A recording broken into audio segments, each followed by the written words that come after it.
Assalamualaikum warahmatullahi wabarakatuh. Perkenalkan, nama saya Abidi Hamid. Saya adalah mahasiswa semester 2 program studi manajemen pendidikan Islam, Fakultas Tarbiyah dan Keguruan Universitas Islam Negeri Sunan Ampel, Surabaya. Pada kesempatan kali ini, perkenalkan saya untuk menjelaskan sedikit tentang metode penyusunan rencana strategis atau disingkat dengan RENSTRA menggunakan metode Matrix Boston Counseling Group. Saya nantinya akan bahas pertama tentang konsep, kemudian tentang langkah-langkah, kemudian tentang contoh. Oke, ke poin yang pertama tentang konsep metode Matrix Boston Counseling Group. Saya akan mulai dengan historisnya. Matrix Boston Counseling Group adalah analisis strategis yang dibuat oleh karyawan Boston Counseling Group di Amerika Serikat. Alan Zalcon pertama kali membuat sketsa dan kemudian bersama rekan-rekannya dia menyempurnakan teorinya. Pendiri BCH Bruce D. Henderson mempopulerkan konsep ini dalam sebuah esai yang berjudul The Product Portfolio pada tahun 1970.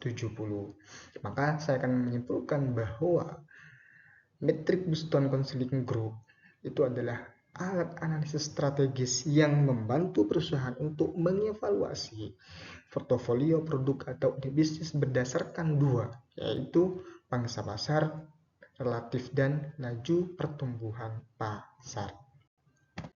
Kemudian, konsep utama dalam Matrix Boston Counseling Group ini itu meliputi 4. Pertama adalah STARS, itu produk dengan pangsa pasar tinggi dan pertumbuhan yang cepat. Ini membutuhkan investasi untuk mempertahankan posisi. Yang kedua, ada cash cost, yaitu produk dengan pangsa pasar yang tinggi tetapi pertumbuhannya lambat.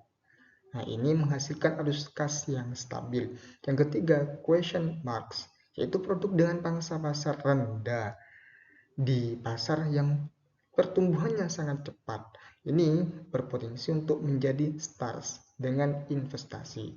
Yang keempat adalah dogs, produk dengan pangsa pasar yang rendah dan pertumbuhannya lambat sekali. Biasanya ini tidak menguntungkan. Langkah-langkah Matrix Boston Counseling Group. Pertama ada identifikasi produk atau bisnis. Diidentifikasi unit atau produk yang mau dianalisis, kemudian kumpulkan data yang penting seperti pertumbuhan pasar, pangsa pasar relatif. Kemudian yang ketiga, tentukan kategori. Nah, sesuai dengan yang 4 tadi, yaitu stars, cash cost, question marks, dan dogs. Yang keempat, tempatkan produk dalam matrix. Gambar matrix dengan dua sumbu, yaitu sumbu horizontal dan sumbu yang vertikal. Yang kelima, dianalisis rencana dan tindakan. Setelah dianalisis apa yang mau dianalisa, kemudian dikumpulkan, kemudian langkah yang harus dilakukan. Yang keenam adalah monitoring dan penyesuaian. Kemudian contoh-contohnya, contoh penggunaan Matrix Boston Counseling Group di dalam dunia pendidikan. Misal, kita kan harus pertama diidentifikasi produk. Misalkan dalam sebuah pendidikan ada program unggulan. Misalkan ada program STEM, ada program seni, ada program olahraga, ada program bahasa asing. Kemudian setelah itu kita kumpulkan data. Kemudian setelah itu kita tentukan kategorinya. Misalkan program STEM ada di posisi stars. Kemudian di posisi kaskos ada program seni. Kemudian di posisi question marks ada program bahasa. Sedangkan di posisi docs ada program olahraga. Kemudian setelah itu kita letakkan pada gambar matrix seperti ini, seperti yang ada di PPT ini.